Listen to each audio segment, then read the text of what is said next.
we start, I'm going to ask you to give me your full name and spell it for us, please. Okay. And then give me your date of birth and the location where you were born. Then I'll ask you about your parents, and then I'll ask you what you can remember about your grandparents.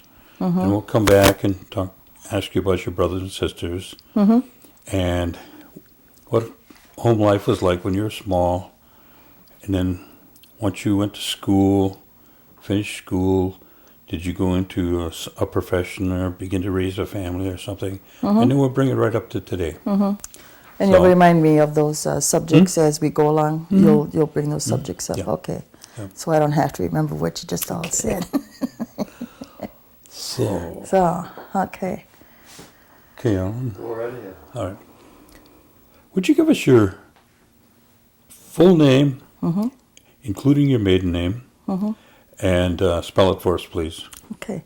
Joyce Beverly Skenandore. Skenandore. And the first names, too?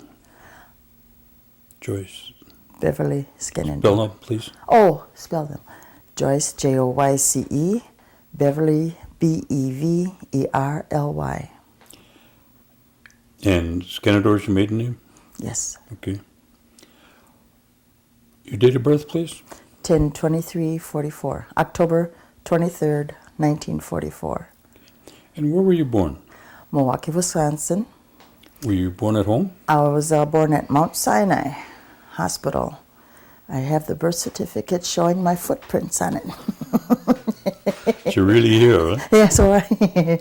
Okay. Give us the name of your mother, including her maiden name and the name of your father. Okay.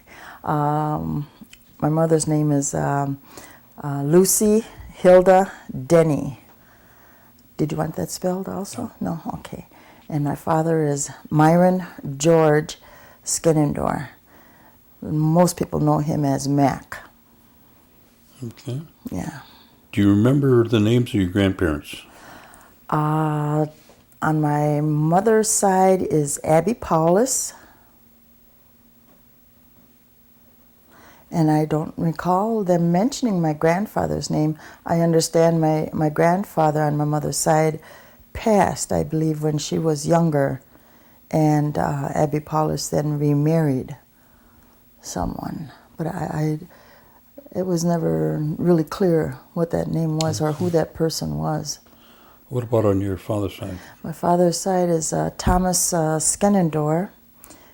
He was one of the Green Bay Packers. And his wife's name, golly, I don't remember.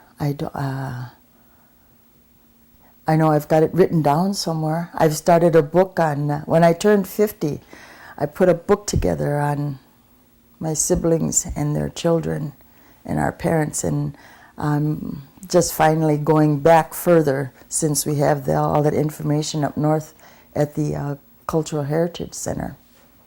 You still have the book? Yeah. At my 50th birthday, I had a birthday party, and I gave each one of my sisters and brothers a book. Yeah. Terrific. So I've got to update that because that's now 12 years old. Oh, do you have any other stories about your grandfather, Tom? My grandfather, Tom, I remember hearing my Uncle Chapman speaking of him, not my father, but my Uncle Chapman mentioning that he, as a child, recalled hearing his father, Thomas, walking and pacing with pain upstairs in the bedroom. Other than that, that's all I. And that was attributed to what? The ear injury that he had in playing football. Yeah. Well, he must have played football before he signed up with the Packers, didn't he? I understand that he was his reputation is due to he played at Carlisle.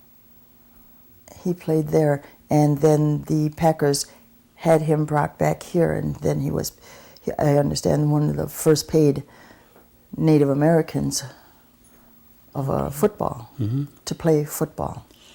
Did they ever talk about what kind of occupation he had outside of football? I believe he was a farmer. I recall my Uncle Chapman also mentioning that his brother, my dad, Myron, he called him all the time, would walk from here to there from the farm and working the farm. They really didn't talk too much. I don't know if it's because I was so young that they didn't, being the youngest, that they just didn't talk that much about it. Okay, what about your grandmother now? Did you know? I didn't know any of my grandparents. They were all passed before I was born. Okay. Yeah. All right, let's talk about your dad now. My dad, Mac. What kind of education did he have? He did not have to go to the government school, as far as I was aware of. He, education, golly, I don't know if he even had a high school education. Just was a hard worker. What kind of work did he do? Well, as I recall, I remember making mud pies for him when he came home at lunch, when he was driving his big old truck for Olson. And I recall Uncle Chapman saying that the two of them worked at Wisconsin Paper Company. I think that's what they mentioned, using a forklift. I recall him also working at Ziegler Candy. He was a forklift operator. And well, then the holidays would come and he'd come home with boxes and boxes of candy. Oh, that was here in Milwaukee? That was here in Milwaukee. I see. Yeah. And then of course in the 40s, he had the bar, the early 40s, when the war, the Second World War was over, he had that bar, and the North Shore train would come right across 6th Street. And then I understand that a lot of the Indians heard about Mac's bar on 6th and Bruce, and they would come there. I've heard stories that they were 3 deep at that bar. It was a bar right on the corner of 6th and Bruce, and it had a dance hall right next to it. You know, and then my sisters say that they used to wait the tables. You know, and I remember a fish fry being there, and I remember dart ball. Yeah, they played a lot of dart ball. Dart ball was a big game then. Yeah. So that's not when he had the tavern, because by the time I got to be about 10, we had moved from there, and my parents had separated by that time. Okay.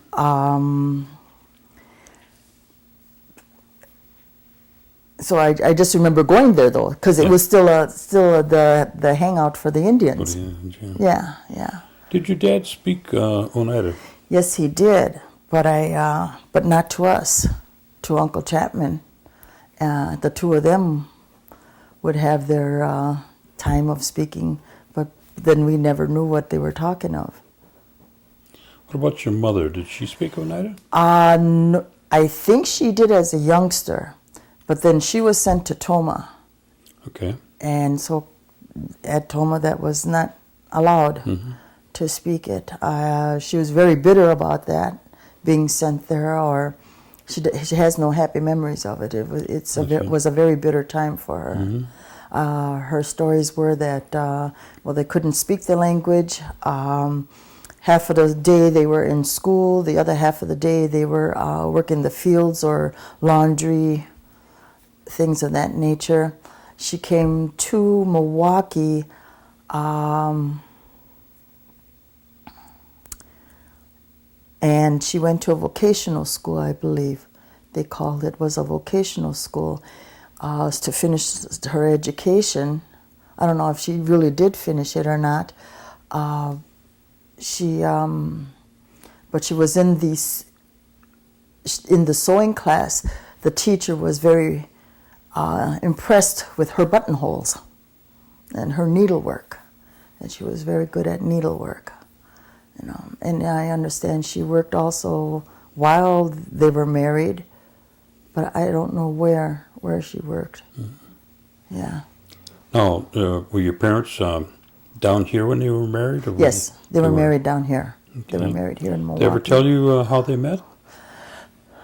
No. Probably down on 6th Street, huh? Probably. Yes, probably.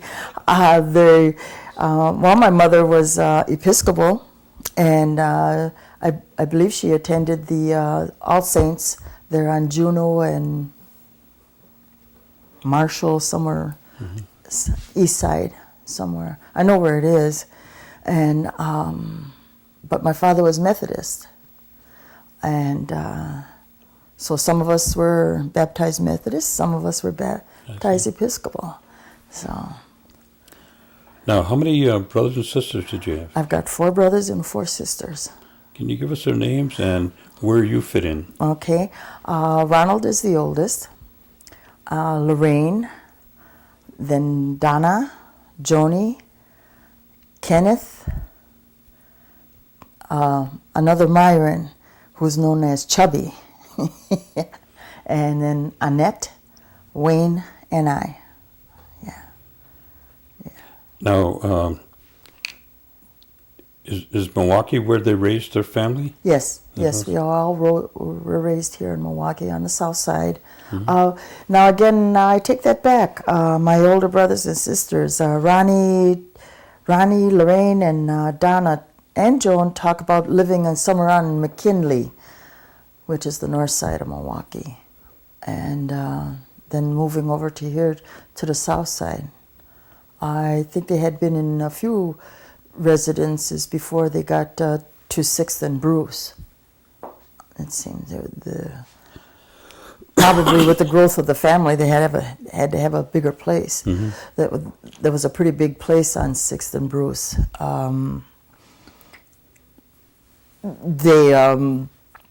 I can remember 1, 2, 3, maybe 4 bedrooms to the house, and what it was is that on the street floor was the tavern, the hall, a little machine shop, a little bakery, Jonita's Bakery, where they made some wonderful cinnamon rolls, and you could always get that aroma when they were baking.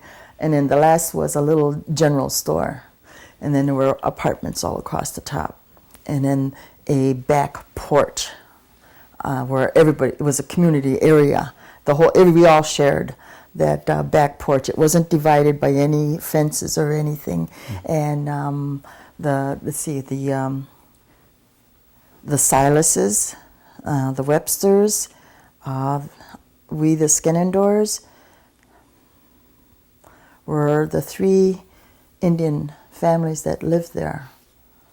Yeah, and there's so many stories coming out of that back porch in that Aragon Bar area. So, mm-hmm. Where did you start school? I went to I started at View School, which is on 4th and National. Some of my other siblings had gone there also and had graduated from there. And then I went to another school when we moved to more south towards Mitchell Street, which is 3rd and Orchard. And then there was another school there called Walter Allen. And then I went to Kosciuszko. It's a junior high school, which were grades, I think, 7 through 9. And then to South Division, and I graduated from there. As it turns out, I was the only one that actually went to school and graduated through the 12th grade. Later on, couple of my brothers and sisters did get their GED, And What year did you graduate? 1963, January. My sister says it was the coldest day on earth when I graduated, and they had a evening commencement service, and so. What kind of you say you some were Methodist and some were Episcopal. So what kind of Sunday would a typical Sunday at home be? Mom would make a big old meal, and if you got there on time, you had some nice meal. But as far as church services and going to church, by the time I got around and was old enough to even attend church, it had fallen apart from the family. My mom and dad were falling apart. They were going their own ways by the time I had come around. But my sisters talk about going to the Episcopal Church, and I remember, I was part of the Consolidated Tribes that was run by Alpheus Smith, and he had us going to churches. Some kind of, it wasn't, I don't know, Jehovah's Witness maybe or something like that. Nothing that I can recall like a Catholic church or Episcopal church. Okay, Episcopal. My brother, that's 3 years older than I, was baptized Episcopal. And at one of the dinner tables, the story is that we're all sitting there, and he says, "I don't want to be a piss hole."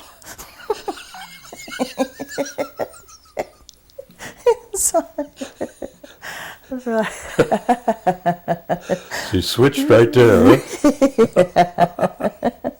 Okay. Oh. So yeah, us younger ones, Wayne and I didn't get much of a religious bringing up at all. We just kind of, it fell away. How was it at the time when you were, in those, I guess you'd call them early teens or preteens? Okay. What was the atmosphere out there between the Indians and the non-Indians that you encountered? That I encountered? Did you encountered any Okay. or none at all? Okay. When I was preteen, probably up until I was 10, maybe 12, something like that, I was with the Consolidated Tribes. I was a dancer.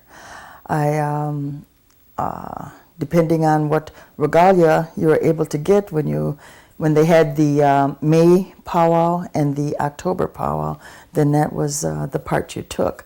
Until they taught me how to do the hoop dance. I was a hoop dancer at one time. One hoop, and that's all. Just one. Now my brothers tease me about whether or not I can even get a hoop around me anymore. Well, they got big extra large. Yes, they do. Yes, they do. Yeah, there was, yeah. And the families, the three families that lived on above the tavern there, several of the members of all three families were part of the Consolidated Tribes. By the time I was 15, I had lost interest. I had gotten away from the powwows and such. We had moved away. I would imagine it's about what it is. And I had made new friends, and they weren't Native American anymore. One gal was Polish, one gal was Mexican, and so it wasn't the group I chummed around with any longer. So I broke away from that. But now I'm back. What? You finished high school then? Yes, I did. What did you do? What was the question? When you finished high school, what did you do then? I went and babysat for my brother. I was his babysitter for a while until his youngest daughter started calling me Mom. And I said, okay, this is enough of this. Time to get myself out into the real world. In high school, I was tested, and I can't remember what they called those testings, but what your aptitudes were. And they had me as a person who would be really good on the assembly line, factory work. Well, I did that for a while, and then my brother got me a job at was called Smith Jewelers. It's on 2nd and near Pittsburgh. It used to be there. It's not any longer. It was a catalog house. I started as a mailroom worker because being a catalog house, you had to process all the orders that came in. And come Christmas time, there was just folders and folders of orders because it was nationwide. And well, that's where I started out at. And then I went to the accounting department. I asked to be put into that because it was a little bit more money, and it was a little bit more steady, and a little bit more experience that I could have. Mind you, in high school I failed accounting. So but I thought, well, I can learn. So I went to the accounting department, and then I was working with some big machines that when you had a charge account at this store, then these big machines would record everything on ledgers. Then it would have a record of all your payments, purchases. So that was the credit department. And then eventually I was training gals to work the registers, and I was office manager by the time I was out of there. So. How long did you stay there? That was I think, I can't remember. I think that was a 12-year situation, yeah. I didn't move much. I kind of stuck to it and tried to learn more. And then I decided, well, I didn't like working from November, Thanksgiving to December, 7 days a week, because that was the busiest time. Big time. Sure. Big time, yeah.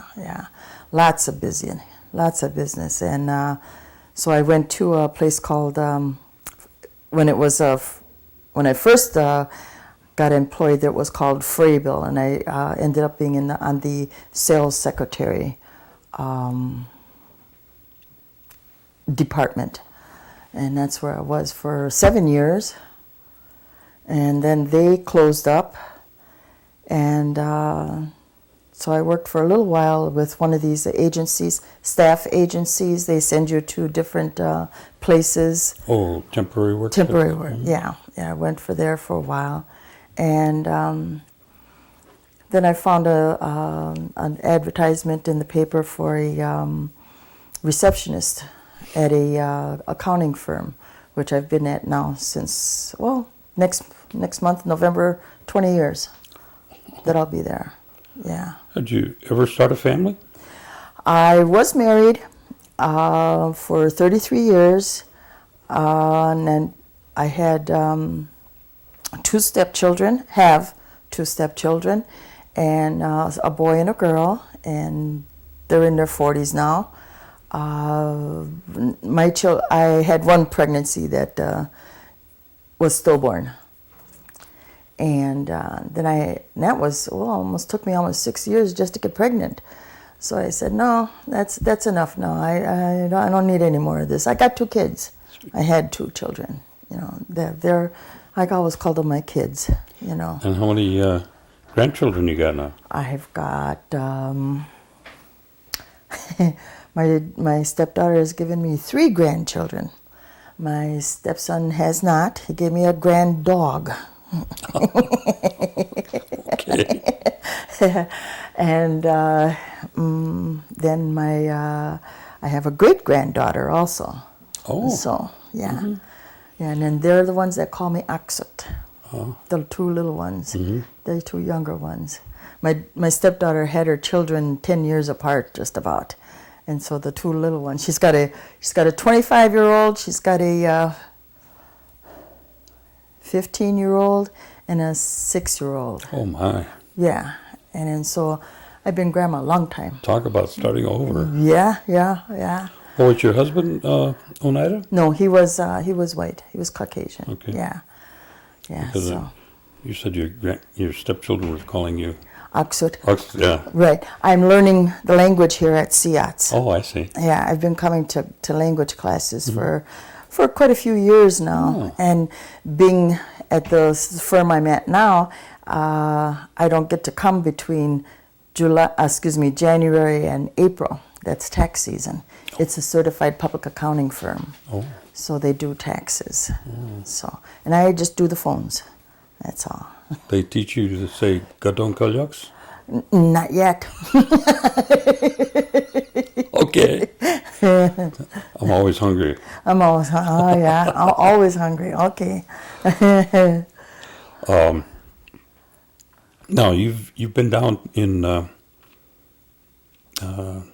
Milwaukee for the biggest percent of your life. Oh yeah. But you get up home. Oh, up to Oneida. Oh yeah. Yeah. I'm going to say for about the past 10 years, I've tried to attend the powwow every July. My sisters, a couple of my sisters and a couple of my brothers have moved up to the reservation. Yeah, Chubby's moved back. Chubby is one of them, and Wayne was, but he's passed now. And then Donna and Lorraine. And whenever I go up, Donna, she's single, so I stay with her. Yeah. And at first she wasn't interested in going to the powwows, and finally I got her interested, and now we sit there all day and just watch it. All 3 days, if it lasts for 3 days, just enjoying it. She really, really enjoys it. Sit up on top of the hill, there under the tree, if we're there first, and watch it. That's right. And there was one time at the powwow. Chubby was coming. He's now had a walker that he had to use, and everyone in the family has contracted the diabetes.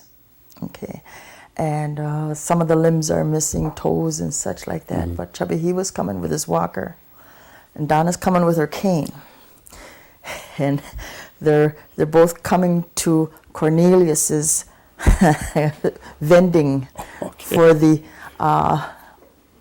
side pork sandwiches. Yeah, they were both coming for it. That's all the diabetes needs is. See, when she says just once, she only allows herself that once a year. Well, that's okay. So then it's okay. Once a year she allows herself that. But she's coming along pretty well. She's doing fairly well with her health. Chubby's not too good, but he's still kicking. Now, do you have a chance to keep up with the various things that are going on the reservation? Through the Gully Wee Sox, I try to keep up with and take part in voting. Go up there for the budget meeting that I was to most recent. Powwows if I can. I have just this past year I've made my own regalia. So, but I'm waiting to find a design for the three sisters to do the seed bead on my leggings and skirt. I'm trying to find that. You're not a shawl dancer yet, huh? I wanted to be. Donna and Lorraine were working for the commodities, and they both received a shawl for their volunteer work. And Donna, she's decided, well, she's not going to dance, so she gave it to me. And it took me a couple of years, and finally I said, okay, I'm going to dance for them. So I've got her shawl, and because they worked for the three sisters, the commodities, then I decided, well, my theme is for my regalia is going to be three sisters. And so that's how I put together my regalia is on that theme. So I've got one outfit so far, and I've got material to make another one yet. But I'm trying so hard to find this design. I just designed for 3 sisters in beadwork. It just seems to me there's got to be something that will give us the corned beans and squash. Yeah. Yeah, It's out there somewhere. it's there. Yeah. I'm sure it is. It has to be. Yeah. What's your position on the per capita payment? Oh, well, I like it.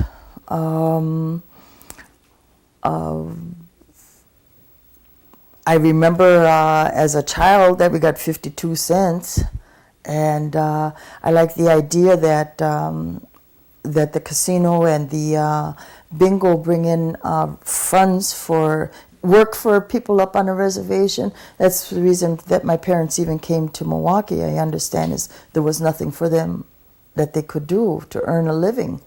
And now I see they have the Turtle School up there, they have the daycare, they have housing for the elderly, housing for those that don't, low income housing, jobs galore at the casino and the bingo hall, so which then also gave us a per capita.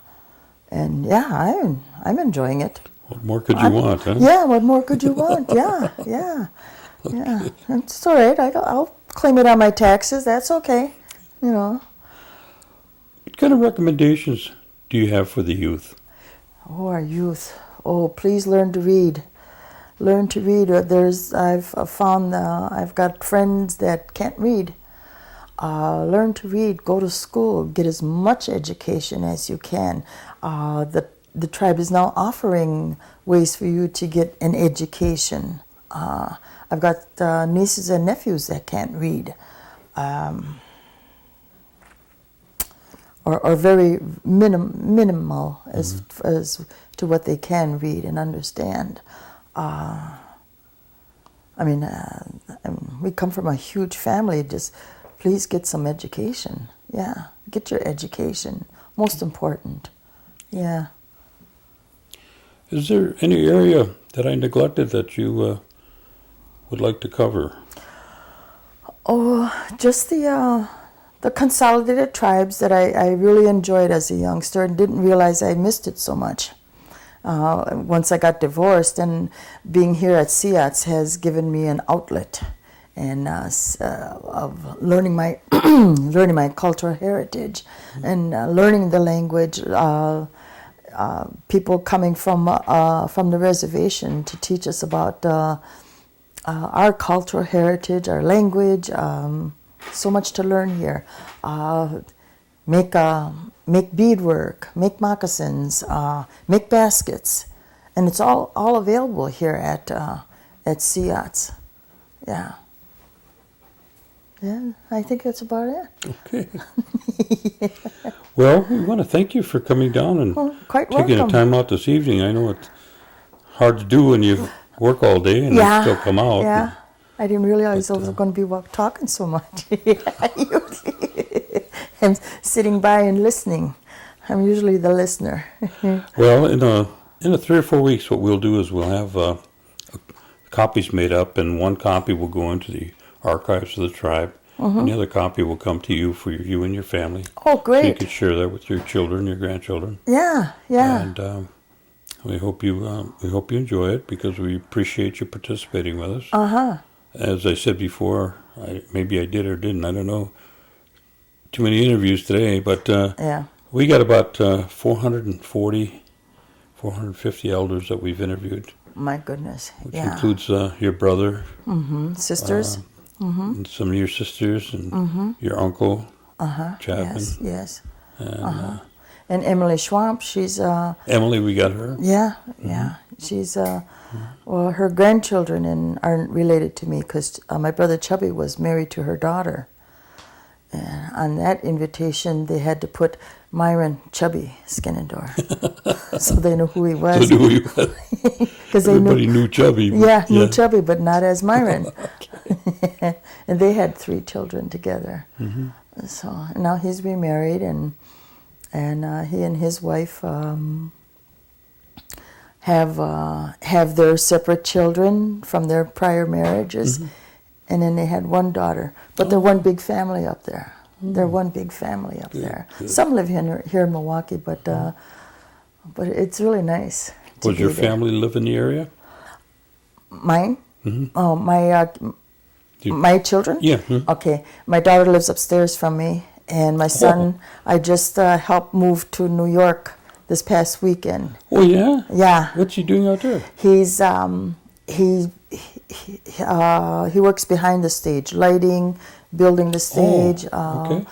things like that. He prefers to be in front of the stage, yeah. But he works behind the stage. He's finding more work in New York. He wasn't finding very much work here in Milwaukee. So That's got to be exciting. yeah, he said he was at NBC, ABC, CBS, working Saturday Night Live, and ran into Bill Clinton and Barbara Walters. You know, he says you don't approach them, of course. You just but you see them. You're kind of rubbing shoulders a little bit. You know. Well, that's good. Yeah. So he was really excited, and he wasn't sure whether he had made the right decision. I said, yes, you did. I says, you did. He just needed his dog. He's going to invite Ma up there pretty soon, huh? I hope so. Yeah, and then I can go to the homelands. There you go. Yeah, I told him that. I says, yeah. He says, yeah, you can have my bed and I'll sleep on the couch. He says, or the floor. He says, yeah, come on to New York. Oh, sounds like it'd be a good adventure. I think so. I do try to get in as many outings as I can. I've gone to Chunhenqua and been in the fields, taken off the stalks of Hauling corn. hulling corn, yeah, doing that, participating, Oh, you can come over to my place and cut wood. Cut wood, okay. As long as the arthritis isn't kicking up, oh, sure. Yeah. Well, again, I want to thank you. You're quite welcome. Appreciate it. You're welcome. Alan will disconnect you, Okay. and we'll get you ready